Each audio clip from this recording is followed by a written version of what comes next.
10 years had passed. Revenge had demanded patience, and he was its offspring. From a bird's-eye view, the stage appeared insignificant, and the audience nearly invisible. In the semi-darkness, the spectators watched the performers tossing flames into the air. The jugglers caught them, dancing and tumbling as if the fire were a skilled partner rather than a mortal danger. Eric fidgeted beside him, tugging at the cuff of his shirt. He was not usually this nervous, and they had shared intimacy twice that day, providing some release of pent-up energy. This was no ordinary performance, and the audience was no ordinary one, as indicated by a pair of horns protruding from the darkness. Fairies. Prince Zephyr of the Dawn Court lived here outside Luminous in exile, perhaps due in part to his actions, and in his isolation he gathered outcasts and monsters. Fairies who had tried to enter the capital but ended up in the court of monsters instead. And they truly were monsters. At the back of the hall, he spotted one with leathery wings, another with feathers. The heads of others bore horns illuminated by the stage light, curved like rams, short like young goats, and even branched like deer. The prince had no horns but was the most terrifying of all the monsters. From this vantage point, Zephyr appeared as a mere shadow, but he knew what lurked behind it. Claws, fangs, narrowed eyes, and a tail that would lash out impatiently at a single intense gaze. He was more animal than Fae.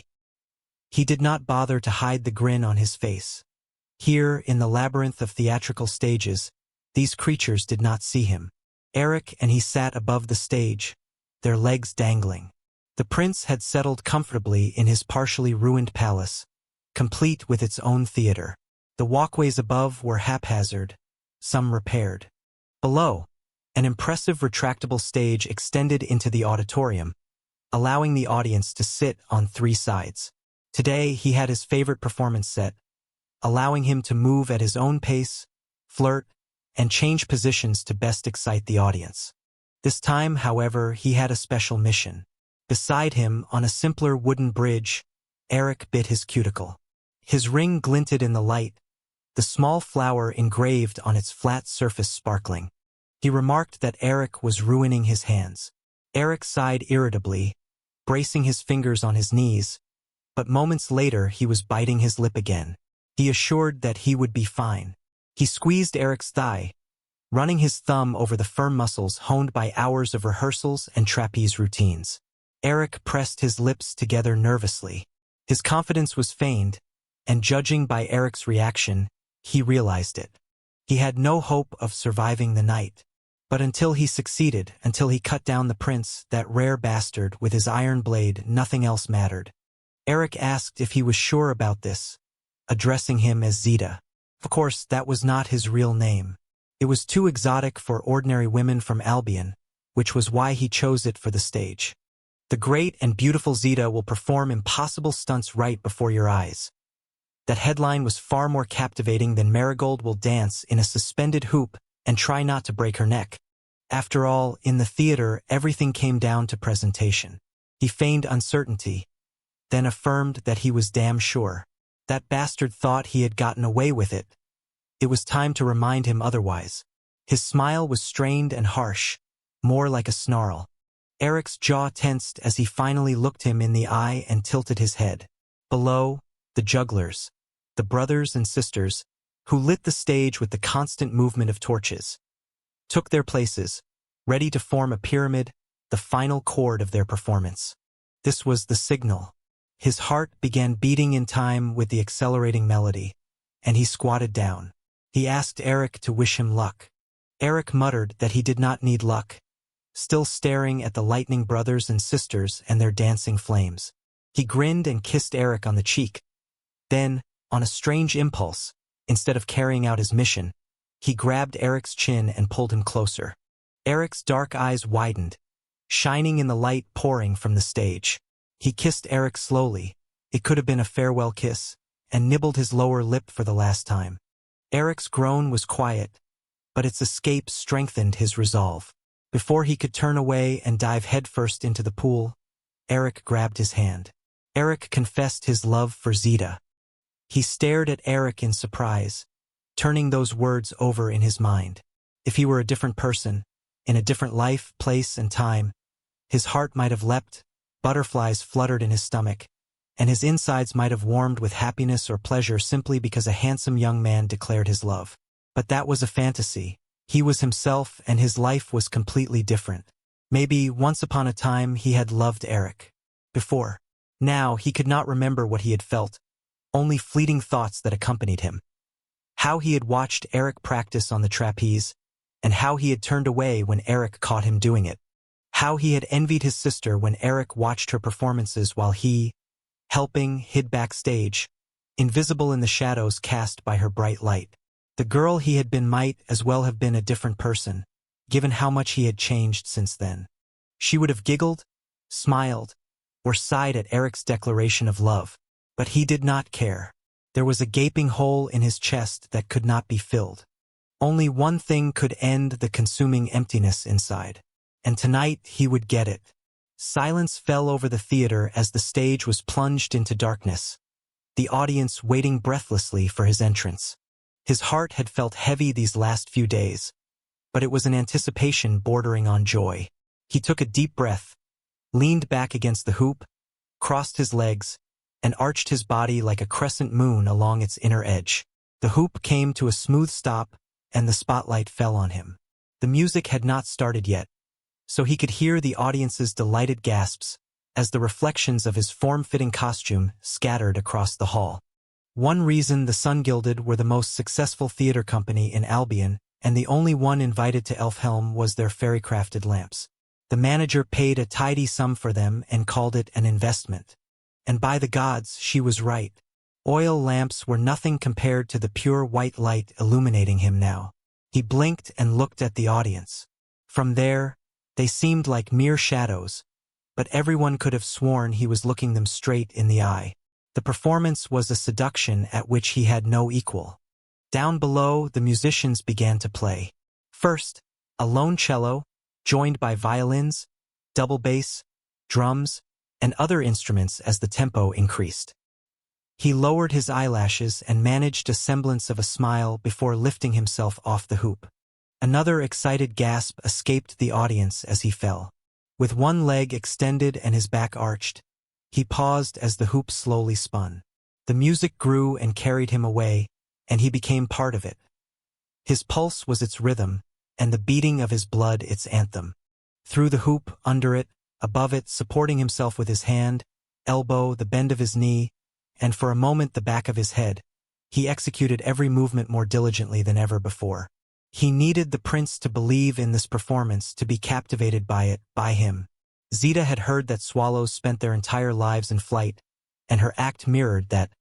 Her feet never touched the floor as she spun, sometimes quickly, sometimes painfully slowly, posing for the audience's pleasure and allowing them a clear view of her body. Her sister had said it was like flying, and when she danced through the air, her face reflected genuine joy, her eyes sparkling and lips spreading into a wide smile. Zita felt nothing like that, not tonight, not any night. Yet in her mind, she clung to her sister's image, or at least a fragile memory. Her gaze returned to the prince seated on the throne, where faint light fell on the tip of his straight nose, the curve of his grin, and the glint in his eyes.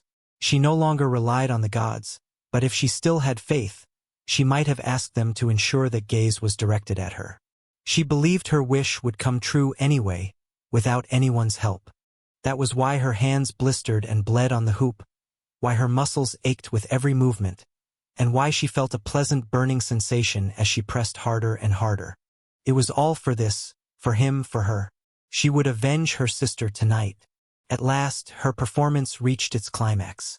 She spun around with astonishing speed, suspended by the hoop with her legs spread apart. The fairies, less reserved than humans, loved this pose, and many openly stared between her thighs, unaware that the performance was a subtle seduction. When the music stopped, she slowed the hoop, and the assistants lowered her. She somersaulted, landed, and bowed to enthusiastic applause. Arching her back and pushing out her chest, she turned in different directions, fully aware she stood before the prince. He relaxed back against the throne, crossing his legs, but his gaze remained fixed on her. A subtle tension filled the air, like a warning breath on the back of her neck. The prince's claws or fangs could rip out her throat, but in the heat of the moment, she did not care. She turned her attention to him and bowed one last time. A streak of light fell on the clawed fingers gripping the armrests of the throne. Perfect. The lights went out, and in complete darkness, she hurried backstage. The eldest of the lightning siblings approached, her eyes wide and glittering in the dim light, and told Zita she was mesmerizing, asking what had gotten into her, claiming it was her best performance yet. Zita thanked her and said she needed something special for her swan song, then peered through the gap in the curtains, ignoring the puzzled cry. The lights had come on, but from this angle the prince's face was invisible, only his silhouette on the silly throne. He was a large, broad-shouldered, muscular fairy in an open shirt exposing his chest, as if proud of it. Zita eagerly awaited the moment she would see that very body in a pool of blood at her feet. Eric squeezed his way up to Zephyr and bowed, beginning the quiet conversation he had with important people at the end of every show. Zita did not need to hear their words to understand. He was asking if His Highness would like a private performance, an artist of his choice. The prince leaned forward, touching his chin thoughtfully. Eric nodded and pointed toward the stage, but Zita wondered if the prince had asked about her. She had worked hard to make her plan work. With her saved-up year's salary, she had bought the suit adorned with crystals like sunlight. Everything had to be irresistible to him, the son of the Day King. Eric stood motionless, his body tense as if waiting for an answer. Zita held her breath. A horned fairy appeared from the hall, walking down the aisle and grinning, pushing Eric aside. Zita hissed through her teeth, clutching the edge of the curtain, cursing the fairy for ruining everything. 10 years of work, meticulous planning, and preparation. The scoundrel who interrupted Eric lowered his head and leaned toward the throne, saying something. Up until this point, Zita had only wanted to kill the prince, but now she would gladly add this fairy to the list. Eric stepped back, glancing toward Zita, knowing she would be watching. She hissed at him to stay and try again, to wait until the prince's hand shot up and closed around the horned fairy's throat, whose head snapped back as he was thrown over the throne. Zita could only see his profile, eyes wide and jaw slack, as the insolent upstart attempted a tense conversation with the prince. Zephyr finally pushed the scoundrel away, and the collar of his shirt immediately turned red. The prince was unarmed, but his own strength was weapon enough. Zita swallowed nervously as the prince raised his hand and beckoned Eric with a bloody finger. The prince whispered something in Eric's ear, his lips slightly parted in a merciless grin revealing long, sharp fangs. Eric frowned and bowed his head like a man in defeat. Damn, no, this couldn't be. Zita had worked so hard. This performance, this outfit, this hairstyle. Everything was the same as her sister's that evening. The prince had found her sister so irresistible that he had taken her life, and tonight he was supposed to notice Zita. How could she fail so badly? Her nails dug into her palms. How could the prince not remember her sister? Had he forgotten he'd killed her? Day after day, even when Eric and Zita were together, all she could think about was her sister's body on the floor, and that damned fairy bending over her, ripping out a lock of her hair like a total bastard. Finally, Eric moved away from the prince and turned his gaze to Zita, nodding slightly. Felt almost like happiness. She had waited 10 years. 10 years of resentment and rage. 10 years of a cold, dead desert inside. 10 years without joy or pleasure. It was all going to end tonight, and she was going to enjoy every damn moment of it. Zita possessed a whole album of his drawings. The angular contours of his cheeks, the proud line of his regal jaw, his red hair with creamy white streaks. She had drawn it all hundreds of times to avoid forgetting, cherishing her obsession, anger, pain, and desire to destroy. Yet she was unprepared to see him on the throne, now moved to a large separate room. She waited in the curtained alcove, ready to go out. Eric was supposed to say, an intimate performance, the exact words she had asked him to say because they sounded enticing. While an intimate performance might seem innocent, hinting it would be just for him and her, They all knew what it really meant. Zita had done this for years. Over time, private performances had become truly intimate. Sometimes she stripped naked. Other times she let them have their way, hard, fast, slow, whatever they wanted. It wasn't enjoyable, but she earned a decent amount of money in gifts, which allowed her to buy costumes, adorn herself with jewelry, and have expensive hair and skincare treatments. Her body was her work, her instrument, and tonight her weapon. She waited until Sefer began to fidget impatiently in his chair. The flying silks were attached to the rafters and ended right in front of the prince. A dagger lay on top, next to the bundles. The iron had caused her dormant magic to curl into a ball, but it would have a far greater effect on the fairies. Another thing she had sold her body for. Iron was banned in Albion, so such artifacts could not be bought in a regular store. But if one knew where to look, anything could be found, and Zita had 10 years to find it.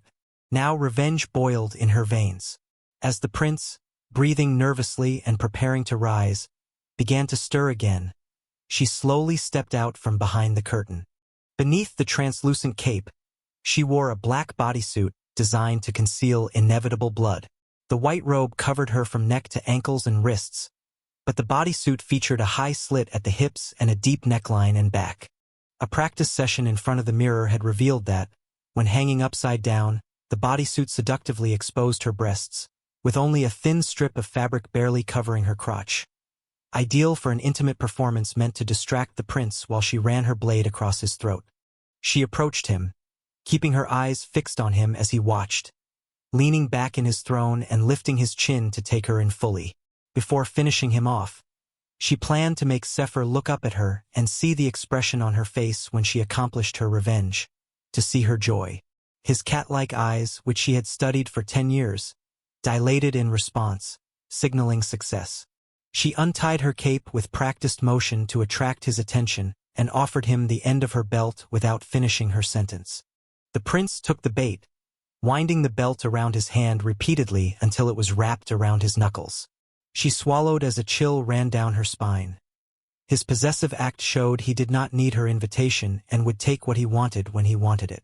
His golden eyes, cruel and dark, confirmed this. Smiling shyly, she threw her cloak off her shoulders, letting it pool at her feet while the prince assessed her with a slow glance. If he decided to take her now, she would not reach her dagger. She explained that she had created the dance especially for him upon hearing he had invited them to perform, a statement that was technically true. She stepped back and climbed onto the airy canvases, glad to be out of his reach. The excitement faded, replaced by precise movements and tense muscles to create the illusion of effortless grace. She immersed herself in the performance but remained aware of his presence. So close. His hands rested on the throne's armrests, one holding a glass of amber liquid, and the sash from her cloak lay across his lap. His narrowed eyes watched her movements lazily, bored and half-drunk, as she stretched, twirled, and wrapped the canvas around her ankles and wrists, the prince's gaze fixed on her garters. She knew he imagined tying her up and having sex with her while suspended. His pupils dilated, and his chest rose and fell with each breath. She climbed higher, marking the point to stop level with him, planning to hold his gaze and cut his throat without blinking when the blood spurted. At the top, she spread her legs in a split, haunting him with the sight, then reached for the bar and felt relief as her fingers closed around the leather-wrapped hilt of the dagger. The weapon was in her hands, and in about 10 seconds her revenge would be fulfilled. She whispered, "For Zinnia," and fell, spinning in the air as the fabric unfurled. On stage, this movement elicited gasps from the audience, fearing she would not stop in time, but she always did exactly as intended. She landed abruptly, sitting upright and straddling the prince. His half-lidded eyes followed her every movement, sending shivers down her spine. His body was strong and powerful, as fierce as the beast he was. So close, she smelled the honeyed scent of whiskey on his breath, the heat of his skin, and the coppery tang of the blood she was about to spill. She smiled and looked down at his lips as if to kiss them. The prince parted his lips as if expecting it. Her heart pounded wildly, echoing in her temples and throat. She pulled the dagger aside, ready to strike, but the prince grabbed her wrist without changing his expression or breaking eye contact. Panic tightened her chest, but there was no time to think. She dropped the blade and caught it with her other hand. A quick strike from above would end it all, but the prince intercepted that blow too. Something tighter than his grip squeezed her heart. Cold and dead. She could not breathe or think clearly. Helpless, she stared into his golden eyes with slit pupils, resembling a cat watching its prey. He murmured, "Oh, my dear bird, what have you done?" He was definitely going to kill her. She should have been scared, but all she could think about was how she had let her sister down. Yet she felt nothing. Her heart pounded so hard her ribs felt like they might crack. She wondered if she was having a heart attack or if the prince would kill her first. He called for his guards without breaking eye contact. The door opened swiftly, as if they had been waiting. He nodded toward the dozen fairies and ordered them to bring his new prisoner. With monstrous force, the prince pulled her from the canvas, twisted her hands, tied them behind her back with the belt from her robe, and threw her to the floor. The hard, smooth floorboards dug into her knees. Everything was too bright and loud. Too much. She had not seen or felt so much in 10 years. Perhaps it was the pain in her chest and the racing pulse that had been dormant for so long. Ironically, her body had chosen to wake up now, when she was undoubtedly close to death. The prince laughed darkly, mocking the situation. The prisoner had expected to die that night and had long since resigned herself to it, but failure was something she had not prepared for. She had imagined dying bathed in blood, tasting victory, smiling wickedly as his guards stormed in to kill her. Though no fighter, she had her flying silks and speed, enough to take down at least one. She would have done it, knowing she would see her sister again in the afterlife and that she would make the prince pay. Now, she struggled against the bonds, but a large hand with claws dug into her collarbone. The prince warned her that he had told her so, his voice a low, warning purr. She had lost. She asked what he was going to do with her, but the prince told her to be patient and that she would soon learn the price of her assassination attempt. He expressed surprise that they had sent a human. Before she could process his words, the door opened again, and her world turned upside down. She recognized Eric and could not believe he was in league with the prince. She thought they must have brought the wrong man or misunderstood his instructions, or that he might have come to beg for mercy. She glanced over her shoulder at Sefer. Sefer leaned closer, grabbed her hair, and turned her head to whisper that her insecurity was adorable and to keep up the good work, calling her a sneaky little creature. Straightening, he pointed at her and smiled at Eric, confirming that she really had attacked him. Her heart slowed with disbelief. She could not believe Eric would betray her. The prince held up the iron dagger between two fingers, disdainful, and said Eric had told them about her plan. Eric refused to look at her, staring above her head. She remembered that Eric had always been by her side. From the day she and Zinnia joined the Gilded Sun, mourning her sister's death together, through their inseparable training, until that day. The word betrayal lodged in her throat like a spear, mixing with fear and piercing her. The prince gestured for Eric to come over and allowed them to exchange last words. Sefer crept up to her tattered canvas, running his fingers along it thoughtfully as his hidden claws lengthened and traced the fabric.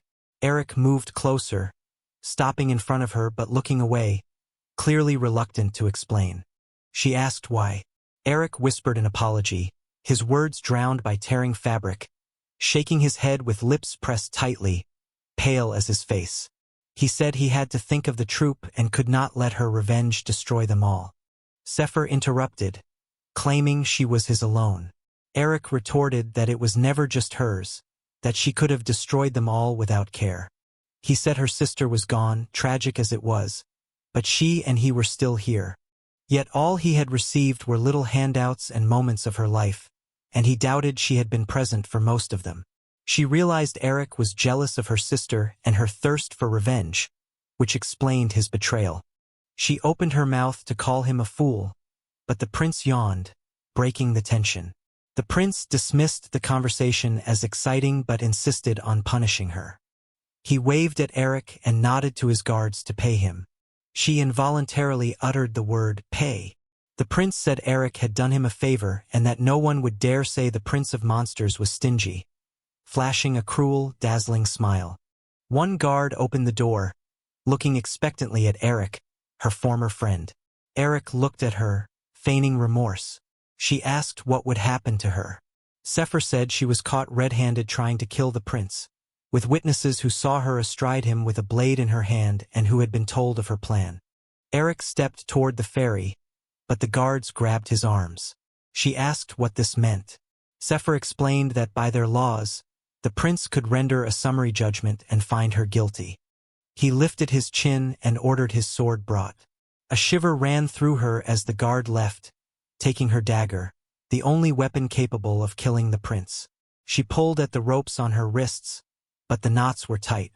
The claws dug into her shoulder as the prince circled her, clicking his tongue and reminding her she could not come into his house with an iron blade and expect to get away with it. The prince looked down at her, illuminated by the performance lights, his perfect, smooth skin emphasizing his inhuman nature. He appeared cruel, with a mocking smirk and arrogant gaze. She clenched her fists and glared back at Zephyr, calling him a scoundrel, which only made the prince's smile widen. He corrected her, calling himself the master. The guard reappeared beside Zephyr, head bowed, holding a large sword with an emerald-decorated hilt. The prince grinned ferociously as he took the blade, twirling it casually to reacquaint himself with its weight and balance. The sword whistled through the air, a deadly echo of her own dance on the canvas. As the light caught the blade's edge, she realized that with her hands tied, kneeling at the feet of her sister's killer, this was her execution. Cold spread inside her, her breath shallow and quick. She thrashed in her bonds, refusing to give in, but they held fast. The prince declared her guilty, Zita of the Sun-Gilded, and chose her punishment under the laws of Elfame. Since she intended to take his life, she would pay with her own. She dug her nails into her palms, a strangled sound escaping her throat. It could not end like this. The prince would live and she would die at his feet. Everything had to be different. If her hands were free, she would have cursed Eric for his betrayal. But she was bound, and he was gone, safe and free to enjoy the bloody gold. The prince growled, offering to either chop off her head or simply take her life, asking which she preferred. She bared her teeth, refusing to beg. The injustice brought hot tears to her eyes. Shame for failure, complete and damning injustice. She had not mourned her sister for years, yet here she was, kneeling at the feet of a murderer, tears threatening to fall before her execution. Her body was numb, overwhelmed by a maelstrom of emotion threatening to pull her under. Yet the hatred, pain, grief, guilt, fear, and rage, especially rage at Eric's betrayal and the cutting short of her revenge, sent her into a feverish trance, reminding her that she was still alive. For the first time in 10 years, she truly felt it. The prince shook his head and said he had no preferences. He shrugged and lowered his sword to the ground. The blade whistled past her ear, ruffling her hair, and stopped. She held her breath as the tip of the blade pressed between her neck and shoulder, sending a sharp pain through the spot. A quiet sob escaped her lips. The prince pulled the blade away, and warm blood flowed down her chest. Her pulse pounded in her ears. The prince spared her. His pupils dilated as if he enjoyed her fear and pain. He told her she was his now, that her life and every part of her belonged to him. She was unable to move or breathe, staring at him as he pulled away and ran his tongue over his bloody palm. When he lowered his hand, her blood was smeared across his cheeks. He wondered if everything inside her was as sweet. His words jumbled her thoughts. Did she belong to him? What did that mean? With a sharp swing of his sword, he cut the knot on her wrists. Without the iron blade, she posed no threat. He ordered her to get up. She gritted her teeth and remained on her knees, refusing to be bossed around. Instead of anger, the prince smiled with pure pleasure. He called her a proud little man and said he had no more reason to punish her, but he would think of something and make a list of her misdeeds to make her pay for everyone. She froze, considering her few options. Not wanting to give him more pleasure by refusing to obey, she finally stood up, feeling her legs trembling. She asked what he was going to do to her. The prince bared his teeth against the bloodied skin and leaned closer. When she tried to pull away, he tangled his hand in her hair and squeezed tightly, bringing his face closer. The scent of his own blood mixed with his musky scent. He held her gaze, then tilted her head back. He told her that cats like to play with the little creatures they caught. His threat echoed in her ears as he led her through the cracked marble halls of his palace.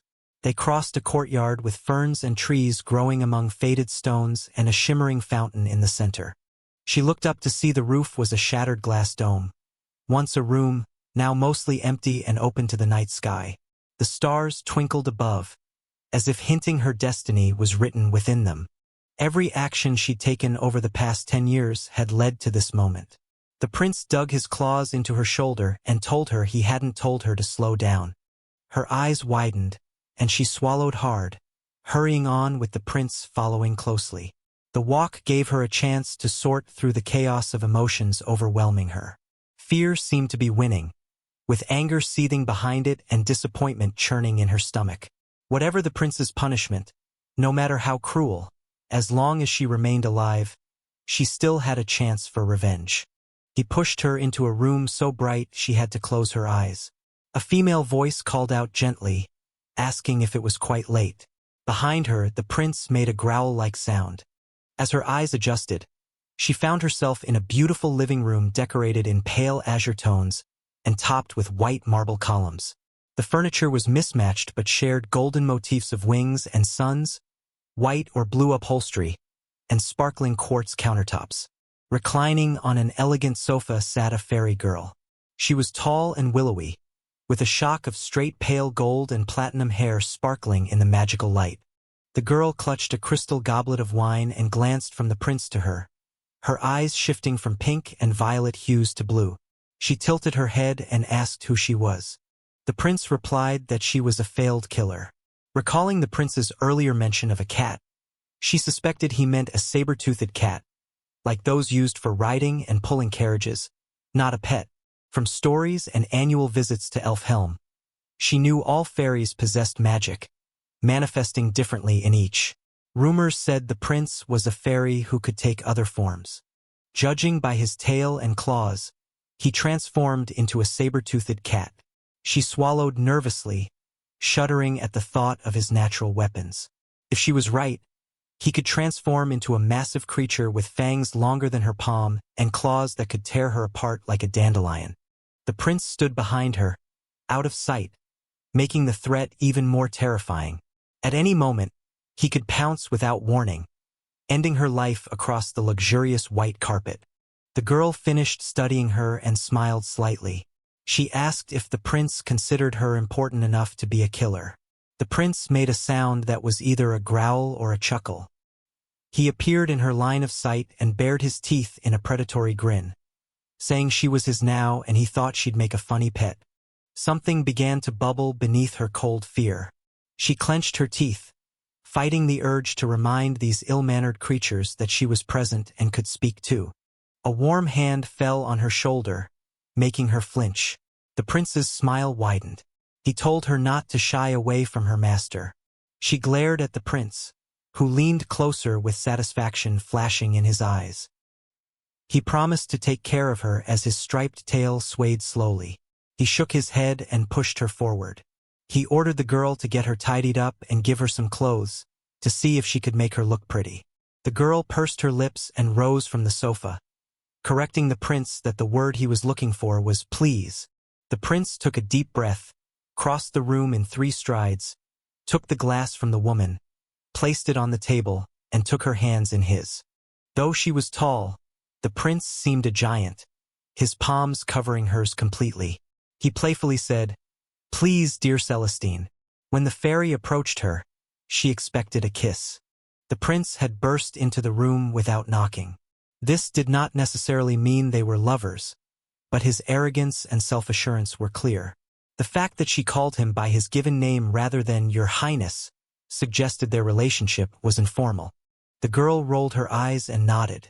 She said she would keep an eye on the new pet and glanced at her curiously. She asked what her name was. The fairy introduced the girl as Zita, from the Sun Gilded, explaining she had only possessed an iron blade. The prince exhaled sharply and shook his head before warning Zita that she must behave for Celestine or face being fed to his hunting dogs. Despite the threat, Zita met his gaze steadily. The prince teased her about adding another act of disobedience to her record, flashing a bright smile that made Zita want to strike him. Determined not to give him any satisfaction, she declared her understanding. He groaned softly, nodded, and moved toward the door, instructing Celestine to bring Zita to him the next day. Celestine approached, appraising Zita and questioning what the prince would do while she prepared Zita. The prince turned, spreading his arms, and said he needed good sex that night before departing, leaving Celestine and Zita alone. Celestine's eyes roamed over Zita's face and body as she suggested making her pretty, but then noted the blood in her hair and asked if she was hurt. Zita hesitated, unwilling to admit weakness. Celestine brushed back her hair to reveal the cut left by the prince and assured her she wouldn't hurt her, a promise Zita doubted but chose to remain silent about. Celestine guessed Zita had been frightened and gently squeezed her shoulder, urging her to follow for a cleaning.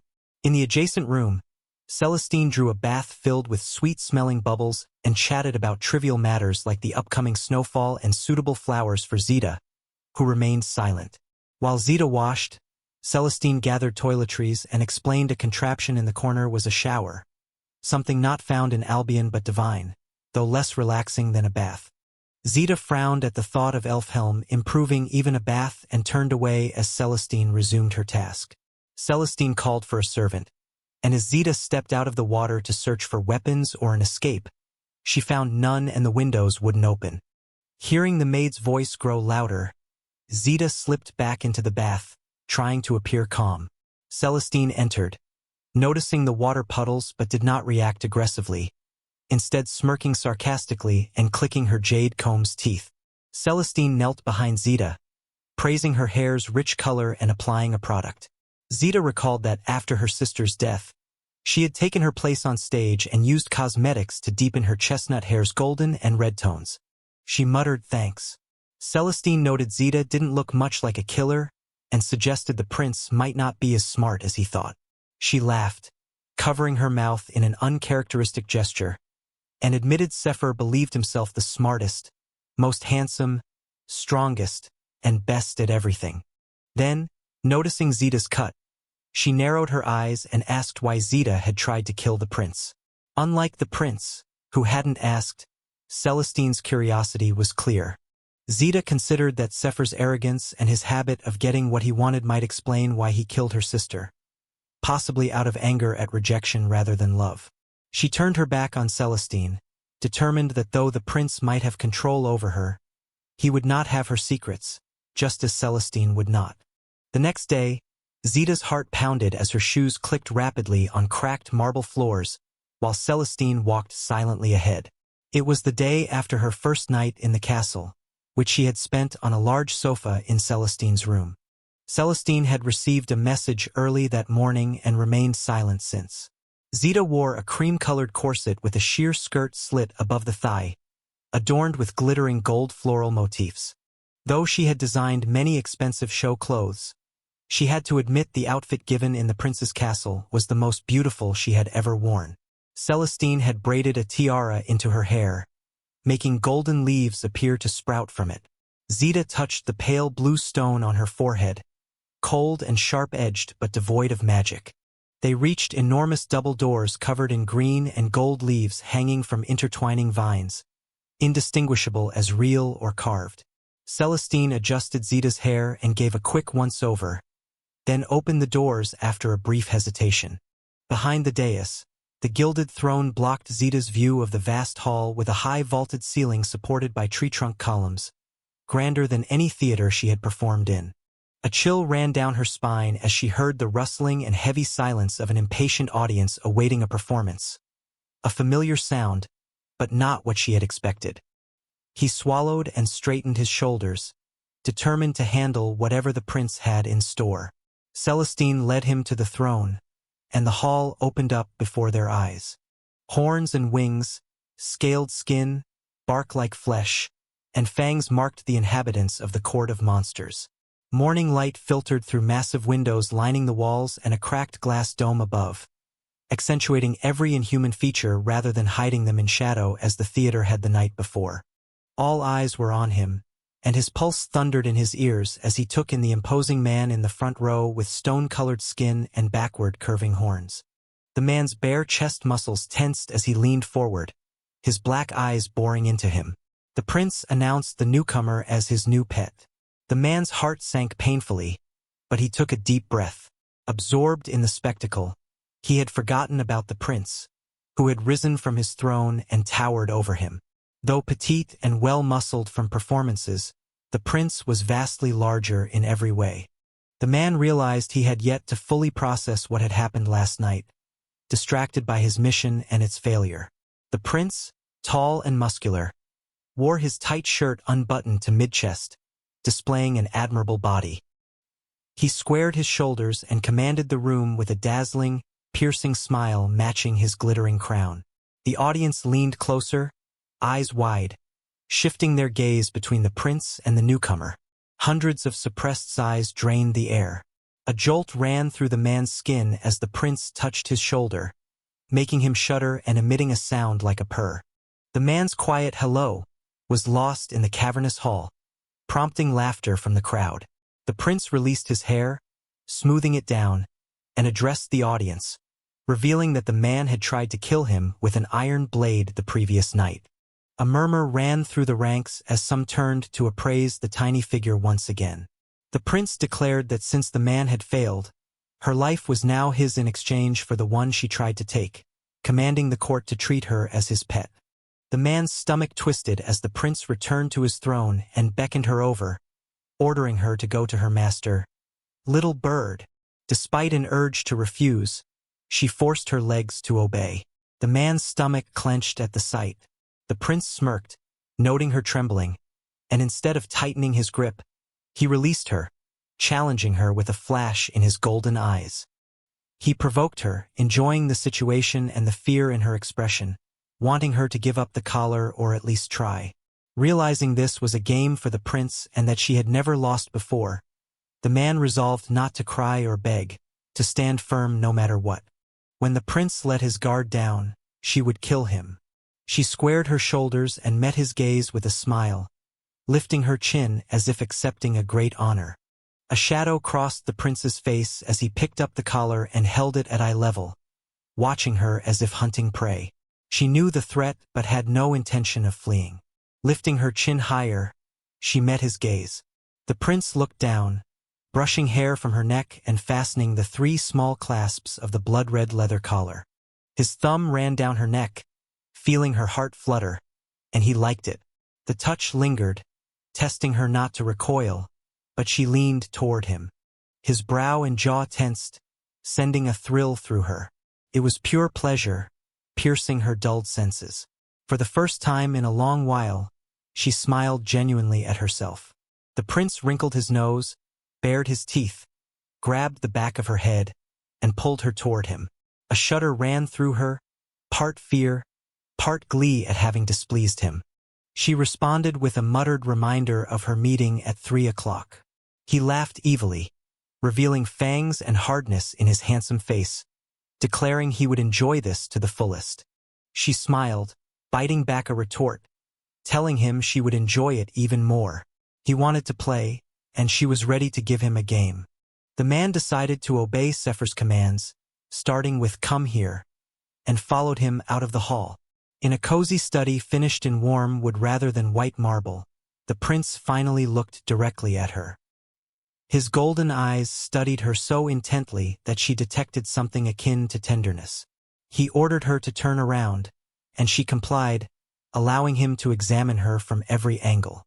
The prince ran his fingers through her hair, claws tangling in the strands, stirring fear as a reminder of who he was.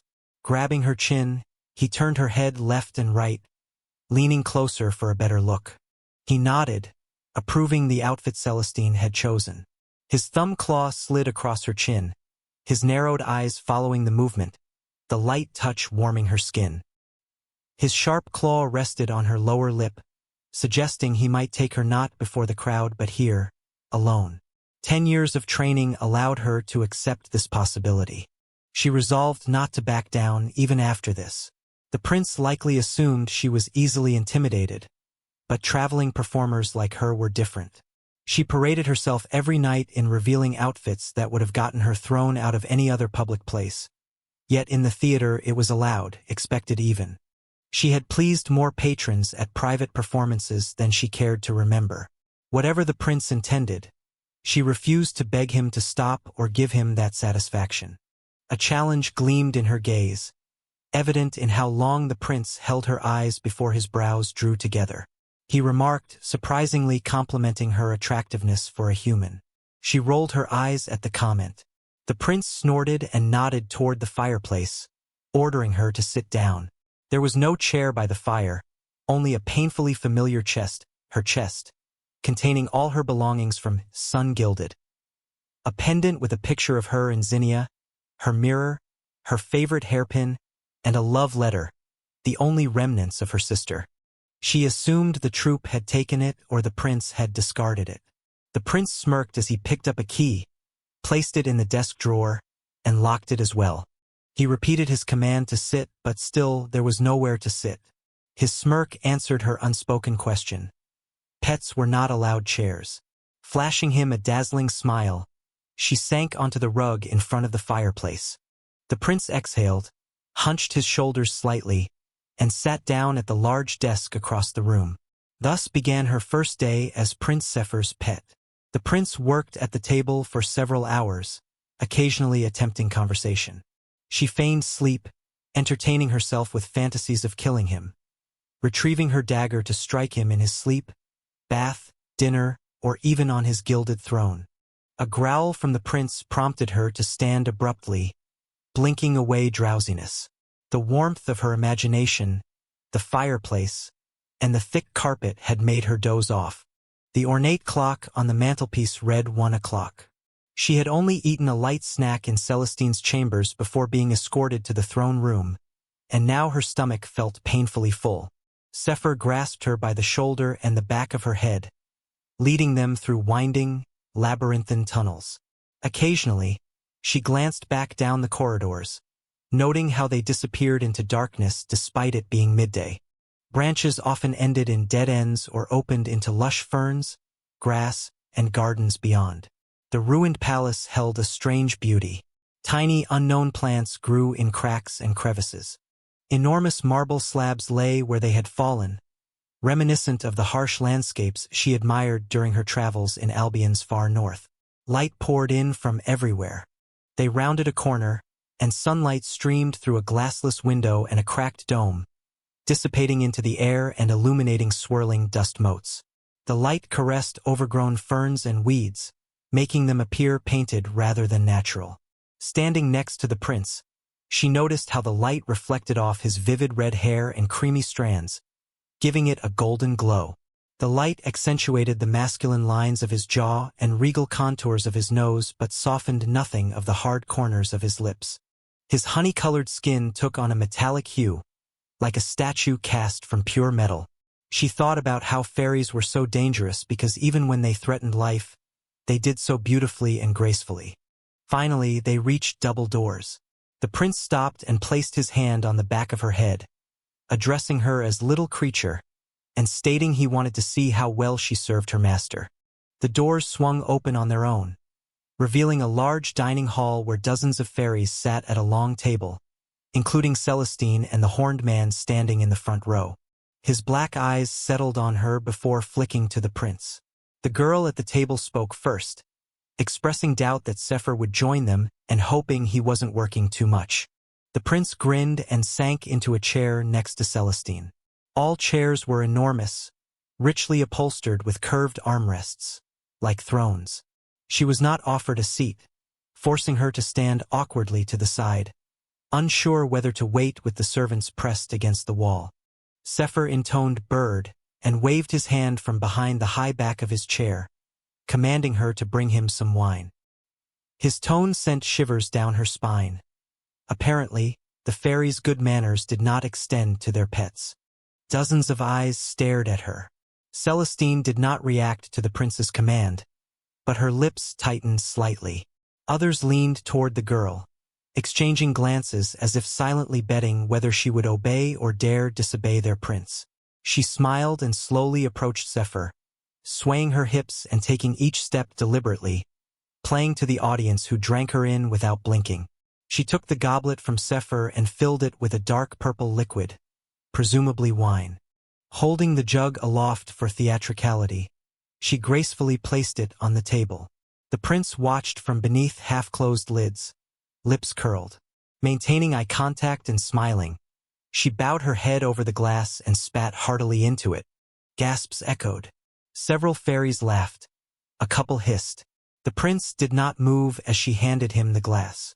The room fell silent, anticipation thick in the air. She wondered how Zephyr would react. He would not drink the tainted wine in front of his friends. That would be weakness. Or had she miscalculated? Perhaps it felt different to a fae, and her actions did not hurt him as they would a human. Slowly, his lips stretched into a smile, terrifying and beautiful. He took the glass and, before she could turn away, grabbed her by the waist. He called her Birdie and pulled her toward him, forcing her to press against the arm of his chair. The wood dug into her thigh, but she did not struggle. Zephyr's proximity and sheer size made her heart pound, a reminder of the danger he represented. Yet, risk sometimes brought excitement. She recalled a childhood game with her sister, where one would lie in wait to jump out and scare the other in the dark. There had been no victory or rules, only surprise and screams. Her heart had pounded like thunder as she crept through darkness, knowing her sister waited somewhere. Now, the feeling was similar, but while she had always felt safe with Zinnia, she was vulnerable with this fairy prince who had killed her sister. Her body seemed oblivious to the danger, responding with intense sensations as if starved for feeling. Sick the moment she threw herself upon them like a sacrifice on an altar. The prince's hand slid up her back, cupping the back of her head. He raised a glass to her lips and tilted it, commanding her to drink. Before she could pull away or breathe, the liquid, sweet and tangy with blackberry and spicy notes, hit her tongue. She sipped, barely catching her breath before the pressure of the glass eased. But the prince did not remove it. The man did not stop. From the corner of her eye, she saw a horned gray creature lean over the table, urging the prince to give her more. The fairy beside the creature, more human-like with pointed ears and silver hair, began to rise, but the prince stopped him with a wave of his finger. Tears stung her eyes as she clutched Zephyr's hand, uncertain if she sought to stop the torment or calm herself. Her body shook from the choking sensation while the wine kept flowing. She forced herself to swallow, knowing it would soon be over. It was difficult to drink without spilling, and when she coughed up the sweet spicy liquid again, she realized the prince had enchanted the glass to refill constantly. Her head spun, and she clutched the armrest of his chair, gasping and coughing convulsively. She wondered why he did not simply beat her and get it over with. His lips flashed a victorious smile, and when she lowered her head, a claw lifted it, forcing her to meet his eyes again. He explained that he did not want to hurt her but to break her. Yet, despite his cruelty, killing her sister had not broken her, and now the prince did not stand a chance. For the rest of the day, she restrained her newfound feelings, slightly intoxicated from the wine but without further outbursts. She sat at the prince's feet, bringing him food like an obedient house elf, even offering drinks to his friends, this time without spitting, and ate from the small plate he handed her, despite the lack of cutlery. Her refusal to answer Zephyr's questions made him clench his teeth, a sight that gave her immense satisfaction. She touched her stomach, fearing sickness from the wine, but the sensation was pleasure, a feeling she had forgotten. Past encounters with Eric had left only fleeting physical sensations and voids, but this was something deeper and more real. The prince's irritation brought her true pleasure. With that thought, she left the dining room, where dinner had turned into a wild fairy party, like those her sister loved reading about in romance novels. The prince kept her close, frequently touching her shoulder or hair, as if ensuring she was still there. Perhaps he did not want anyone else playing with his pet. Yet fairies had no such compunctions about playing with each other. If the prince had wanted to scare her, it would have taken more. Performers were a lustful breed. The prince announced his wish to leave and led her through more winding corridors, his hand on the small of her back. His room was exactly as expected. Light marble walls in blue-gray and gold, wide doors leading to an east-facing balcony, a thick soft carpet underfoot, and a huge bed surrounded by sheer curtains fluttering in an unseen breeze. But what held her gaze was the moving painting on the ceiling, pink and purple clouds edged with golden light drifting across a pale blue sky, like a captured sunrise. She looked away from the painted clouds and tried to start a conversation, asking if he would inquire why she had tried to kill him. The prince turned away from his crown on the vanity. Without his horns, he looked slightly more human, but the striped tail curling around his leg reminded her who he truly was. He raised an eyebrow questioningly. He feigned ignorance, asking, "Did what?" She clenched her teeth, wondering if he had already forgotten her sister. The fire inside made her hold her breath, and she remained silent, suppressing it. She needed to control herself and not reveal her cards too soon. When she steadied herself, she raised her chin and said she had tried to kill him. The prince shrugged, dismissing her as not an assassin and assuming she had some boring, pointless human reason. He waved his hand and threw back the blankets on the bed. Rage boiled within her, coursing through her veins. She trembled, clenching her fists with an overwhelming urge to claw his eyes out, but she forced herself to bide her time. Her hands were useless, even if she had been fast enough to reach him. She resolved to make Sefer believe he had tamed her. Given his anger, it would not be easy, but she had the patience for the long game. What did a few weeks matter after 10 years of waiting? When the prince turned back to her, she was at his mercy. He smiled pleasantly and unbuttoned the single button on his shirt. If he thought she would be impressed by his muscular torso, he knew nothing about acting troops, full of men who trained to perfection. She met his gaze, looking bored. Unfazed, he rolled up his sleeves and asked if she had enjoyed her first day as his pet. She pressed her lips together, refusing to become tame too quickly to avoid suspicion. She noticed his jaw trembling from her silence. The prince growled low and removed his shirt, revealing a muscular, large, and strong body. The dark brown stripes from his tail continued across his arms, curling around his sides and covering his back. Sefer's stripes resembled a tiger's coat, a chaotic yet organic pattern similar to those seen on saber-toothed cats. He turned and tossed his shirt onto a chair. When the prince caught her gaze, a lazy, smug smile spread across his face. Misreading her attention for interest, he unbuckled his belt and looked at her defiantly, expecting her to turn away or show discomfort. Instead, she remained unfazed and unbuttoned her sheer skirt without looking away. The fairy's eyes flickered with surprise or lust, but he maintained his composure and jerked his belt free. She let her skirt fall, standing in underwear and corset. She ignored what was revealed beneath his trousers, refusing to turn away or blush. Instead, she untied the bows at her shoulders and struggled to unbutton her bodice, biting her tongue to avoid cursing. Sefer asked her with a teasing, playful tone if she needed help. Angered, she gritted her teeth, turned her back on him, and continued struggling with her bodice. Sefer's silent steps approached, followed by louder laughter, signaling his arrival. She waited tensely, aware he might take advantage of the moment to heighten the tension between them. Something warm touched her back, then the sound of tearing fabric echoed. She spun around, starting to protest, but his wide smile silenced her. She bit her tongue and removed the remains of her bra, realizing the prince had no respect for clothing. She lifted her chin, proud of her body, which she had perfected over 10 years and which brought her income. The prince's mouth twitched, and he made a small sound before turning away as if uninterested. She found him boring and longed to sleep just to escape him for a few hours. He stepped away, dropped his trousers, and stepped over them with feline grace.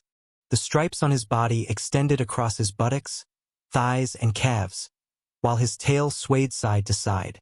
"You'll sleep here," he said, throwing a cloud-gray blanket at the foot of his bed. She gritted her teeth, refusing to retreat or beg, and slid under the fluffy blanket. The bed was soft and luxurious, and she suppressed a blissful sigh as she sank onto it. The prince snorted irritably, and she closed her eyes, refusing to look at him. She heard the scratch of a pen on paper, followed by a faint wave of magic running through the hair at the back of her head. Despite her curiosity, she squeezed her eyes shut and pretended to sleep. Minutes later, the door clicked open, and a soft female voice filled the room. The prince greeted her with a tone and chuckle that revealed she was his mistress, likely the one from the previous night. The rustling of fabric and her muffled moan indicated they were kissing. She peeked out to see a tall, slender girl with long blonde curls down her bronzed back, unfazed by her presence. Zephyr looked straight at her with golden eyes shining with amusement. He had not managed to embarrass her with his nudity, so he tried again. She rolled her eyes and closed them, accustomed to ignoring such displays from years of living in canvas-sided vans. The bed rocked as they moved, the girl's quiet sob growing into a moan. The prince remained silent. The girl's cry of pleasure woke her. She pulled the blanket tighter, trying to forget the dream of one of her lovers. Her heart pounded as she covered her head, shielding her dreams from their sexual sounds. "Enough!" the prince exhaled. The girl protested, but he cut her off, insisting she go back to her room and that they would talk in the morning. After a tense pause filled with heavy breathing, the girl asked if it was because of something, and the prince warned her by name. She snorted in response. The bed rocked again, the door swung open, and before it closed, she fell back asleep, her thoughts racing. She vowed silently to Zinnia that she would get justice and taste the prince's blood as he had tasted hers. Only then would the prince lie dead at her feet. She woke with a foot pressed into her ribs. It was no dream. She was the fairy prince's pet, sleeping at the foot of his bed. In the dimly lit room, she listened to his soft breathing and thought again of the tragedy that had brought her here and the first day of her punishment. When she straightened, the prince lay unmoved on his back, sprawled as if the world belonged to him. She gritted her teeth and moved closer to the red hair scattered across the pillow. Sleep had wiped the usual smug smirk from his face, and the cheerful arrogance was gone. His dark eyelashes brushed his cheeks, and a slight crease formed between his brows. Unlike most people who looked younger or relaxed in sleep, Zephyr appeared serious, as if gathering his thoughts after a difficult day. Her fingers ached for the cold iron of a dagger. She could have plunged it between his ribs right then and there. The prince had wrapped the blanket around his waist, leaving his chest bare, practically inviting it. Desire shot through her muscles, making her clench and unclench her fists, but she had nothing at hand. Her eyes stung with tears she had not felt in a long time. A salty taste burned her throat, and a bitter guilt settled on her tongue. She had screwed up and, worst of all, let her sister down. Perhaps these newly awakened feelings were punishment, but accepting that meant believing in the gods. She brushed the tears from her eyes and slid off the bed. Killing the prince was not an option yet, but waiting was. She pulled on his shirt and tied it in front.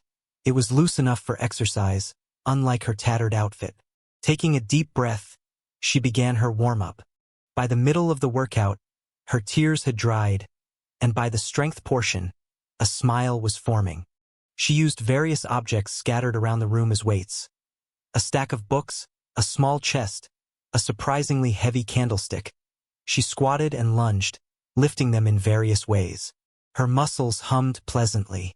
This was not the revenge they sought, but for now it was enough to keep her occupied. She got into a handstand, counting silently, every part of her balancing her body. After 10 seconds, she lowered herself and slowly bent over until her hands were at waist level, supporting her weight. Her muscles burned and trembled slightly, but it felt good. The prince's voice interrupted her. He asked what she was doing. Maintaining her balance, she looked up to see Zephyr sitting on the bed, watching her. His hair, tousled from sleep, draped over his shoulders, and his brows were drawn together. She could not tell if he was embarrassed or annoyed at being woken. She hoped it was the latter. Taking a deep breath, she focused on her exercises again. Spreading her legs, she straightened her body until mimicking a sitting position, only her hands touching the floor. She felt the prince's scrutinizing gaze on her, perhaps truly confused. She doubted hard work was part of his vocabulary. On the count of 10, she came into a handstand, then jumped to her feet. The prince snorted and rolled his eyes. He told her she had ruined his morning, whatever it was. She gritted her teeth and arched her back into a bridge. This was her morning ritual, and she was not about to let her sister's killer ruin it. He would not get her attention. Zephyr remarked that he should have known she would pull something like this and that she had even managed to ruin sex for him. The prince had sent his partner away early because he could not enjoy the intimacy, realizing he had not caused her any discomfort. She stood on her hands again and grinned. Her day was rapidly improving. She lifted one hand from the floor and held it out to the side. When she gave the prince a triumphant smile, his face did not show the annoyed expression she had hoped for. Instead, he cocked his head to the side, narrowed his eyes, and watched her, fascinated. Zephyr's gaze swept over her body as she balanced on her trembling hand. Finally, he met her gaze and inhaled quickly when he realized he had been caught staring. He frowned, his lips slowly curling. He commented that it was very impressive and that it would be a shame if she lost her arm. Her heart leapt into her throat. She rose to her feet gracefully but faster than usual. Her life was his now. Fae were supposed to hate slavery, but apparently this did not count. Grinning, the prince walked past her and disappeared through a large door, at first unnoticeable among the room's marble panels.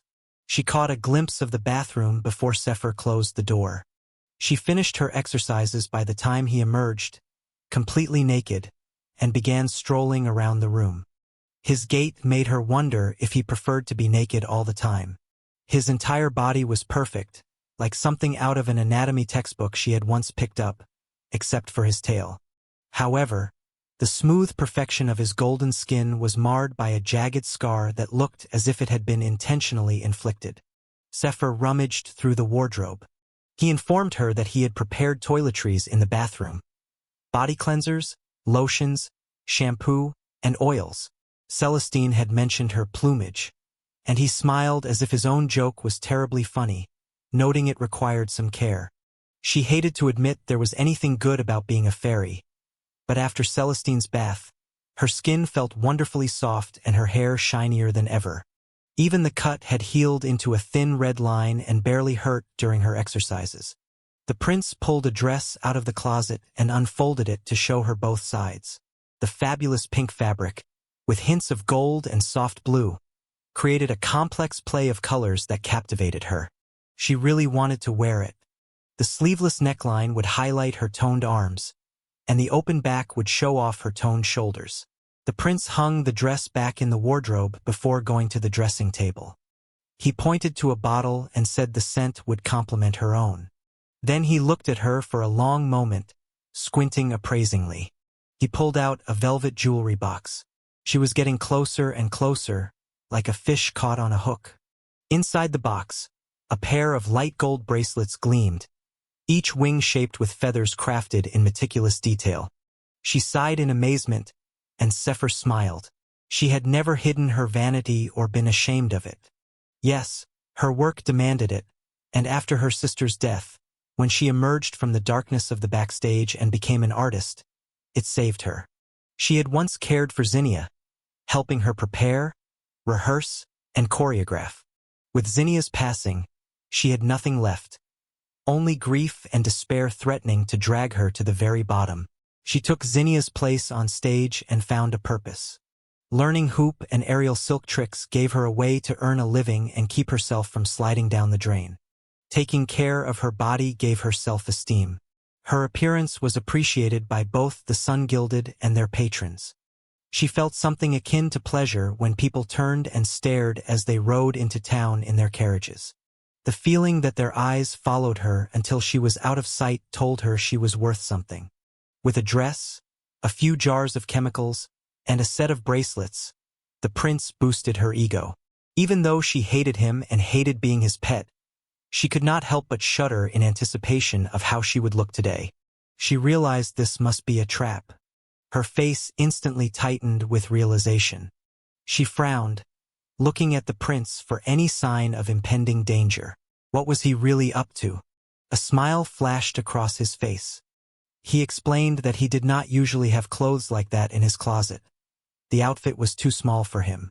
While she was with Celestine, he had asked her to send him a selection of women's clothing and jewelry. How was not her concern.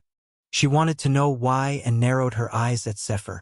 Raising his head, the prince stared into her eyes, as if trying to figure out what the problem was this time. He did not understand her, and she refused to talk to him. Asking this question would have made her feel weak, and the silence irritated him enough but did not cross the line of disobedience. She glanced at the bracelets, which, frankly, were ordinary. Cursed jewelry was in fashion, but she did not want to reveal her gift. Who knew what the prince would do if he found out she had magic? As if admiring the beauty of the pieces, she ran her fingertip over the golden feathers. So what was he trying to achieve? Sefer swore by the holy stars and suns that the bracelets were not cursed, then rolled his eyes and tossed the jewelry box aside. He told her that if she was going to follow him around, he wanted to at least enjoy looking at her. Snorting, he nudged her toward the bathroom and ordered her to get to work. The prince led her swiftly down a winding corridor that seemed familiar, leaving no time to examine the small details she thought she remembered.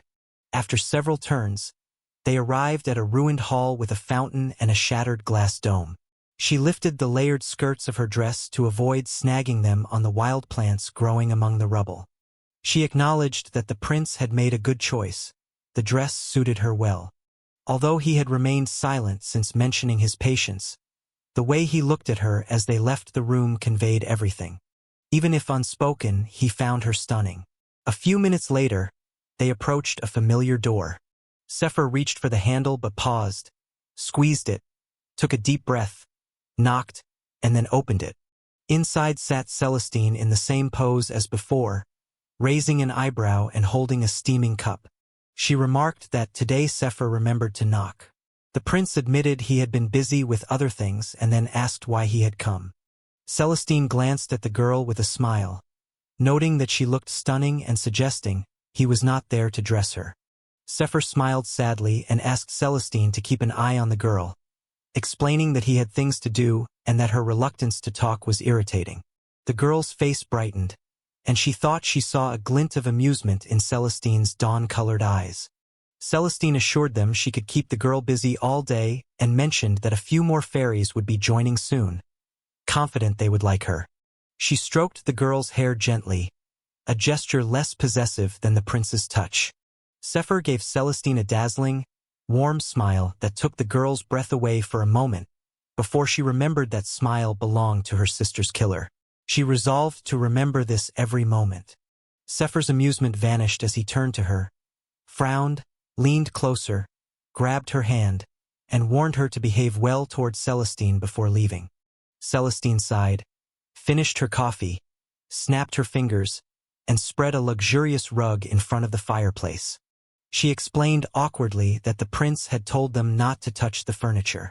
The girl nodded understandingly and smiled slightly to encourage Celestine, but had no intention of speaking. Her silence extended to the entire tribe. If she spoke, Celestine would immediately report everything to the prince. She settled by the fireplace while Celestine flitted between rooms, preparing to receive guests.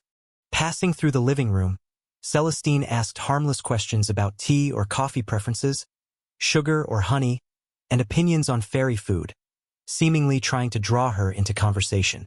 Despite her caution, the girl gave in to temptation, finding Celestine sweet and friendly, reminiscent of her sister.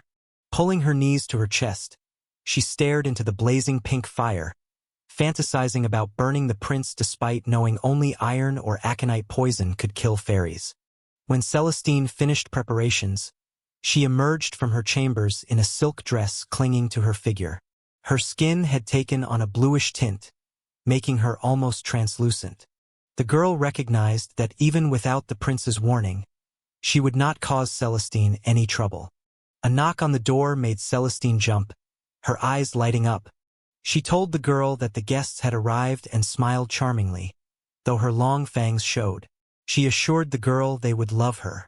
The door opened, and a multitude of fairies entered the hall. Tall and short, pale and dark.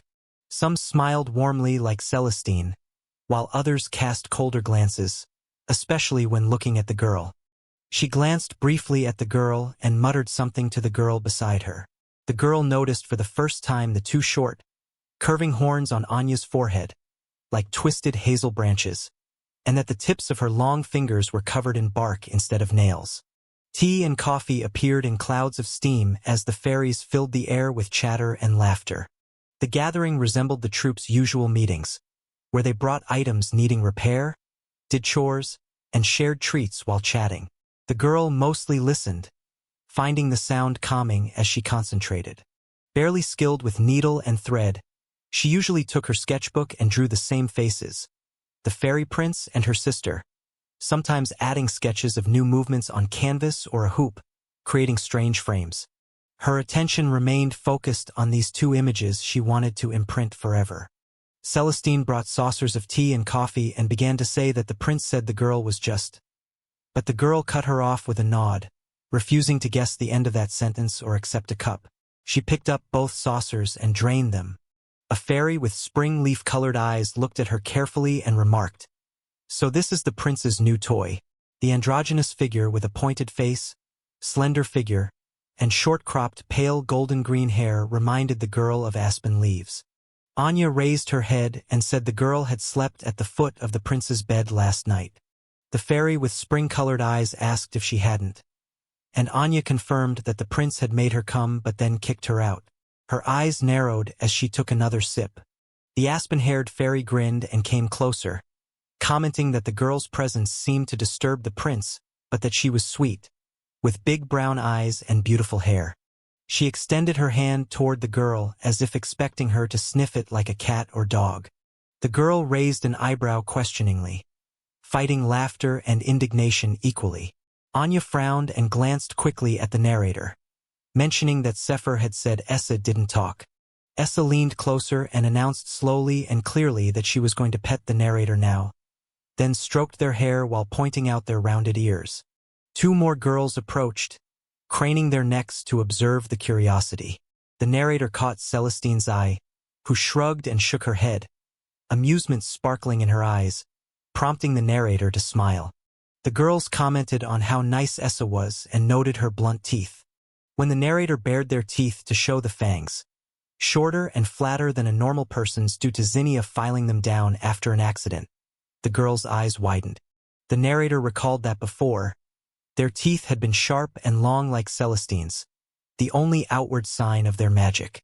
Magical people bore fairy marks, sharp teeth, unnatural hair colors, shifting eye colors, or strange birthmarks. In some cities, such gifts were a source of pride, especially among the aristocracy. Elsewhere, they were viewed as nuisances and signs of untrustworthiness. After the accident, the narrator endured the painful filing of their teeth by Zinnia to avoid attracting hostile attention. The fairy's surprise at the narrator's teeth was thus even more amusing. The girls examined the narrator's hands and ears and fed them delicacies from their plates. Beautiful cakes, rich pastries, and delicate sandwiches with marvelous flavors. These treats dulled the humiliation of being fed scraps from tiny saucers. Eventually, the girls settled into armchairs and began chatting. Essa spoke excitedly about her progress in music and the new pieces she planned to present at the upcoming ball. Celestine clapped in delight, and the others leaned toward Essa with shining eyes as she hinted at what to expect. Anya, having recently visited the capital Luminous, described meeting her family and visiting shops, though her shoulders were tense. Her nervousness became clear when she recounted being ridiculed and criticized for her horns. The friends expressed outrage. Celestine's face darkened as she declared the city needed to wake up, reminding them that fairies descended from nature, which contained a multitude of things. She set her cup down sharply, moved closer to Anya, knelt, and placed her hands on Anya's cheeks, explaining that nature understood beauty lay in diversity, which made life more pleasant even if the capital's residents had forgotten this. Anya remained still, eyes glittering brightly, as Celestine ran her fingers from Anya's temples to the base of her antlers. Celestine stated that they were animals with nothing shameful about that, no better or worse than wolves or squirrels. Someone muttered, "Speak for yourself," causing the girls to chuckle. Celestine continued, saying the trees were their kin and symbols of sacred agreements. She traced the curves of Anya's antlers, which resembled branches, causing Anya to shudder. She called being gifted with them a blessing.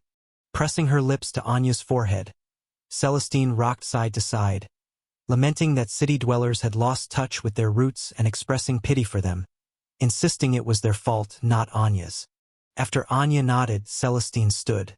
When Celestine returned to her seat, several people expressed agreement and sympathy.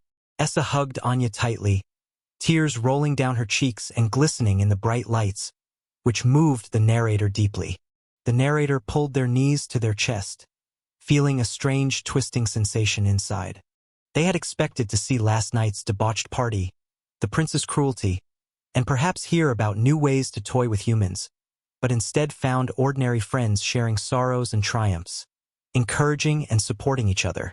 The narrator stared into the fire to hide tears after 10 years of emptiness had left feelings dormant. These feelings called to Zinnia, who had shared suffering and triumphs, embraced, protected, and loved the narrator as a sister and friend. They reflected on how long it had been since they thought about anything other than revenge, or realized how much they missed Zinnia.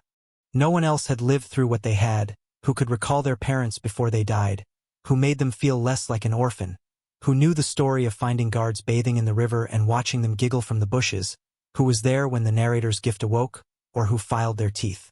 Without Zinnia, the narrator was truly lonely.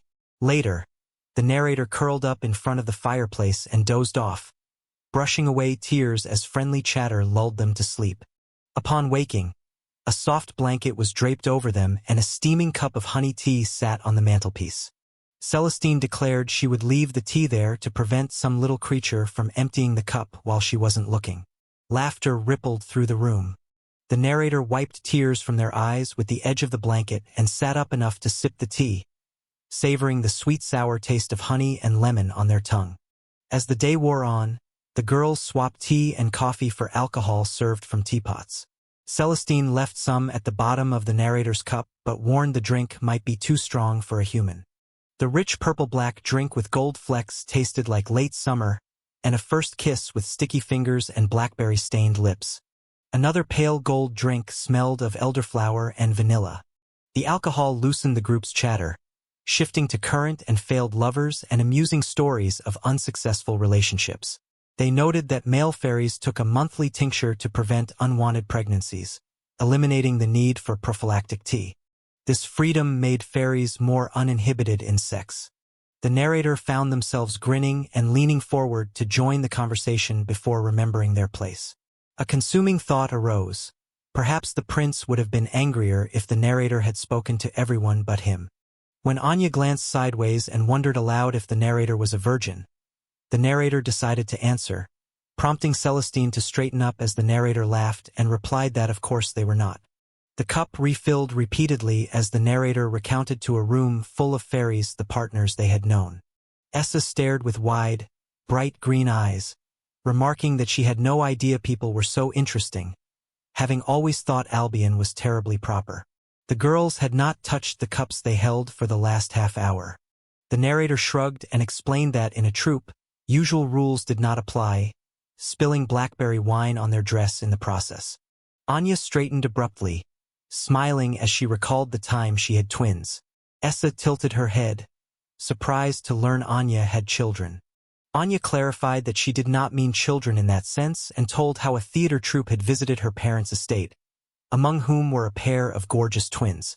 The narrator admitted never having been with two men at once and confessed that their eyes nearly popped out when Anya shared details of her adventures with the twins.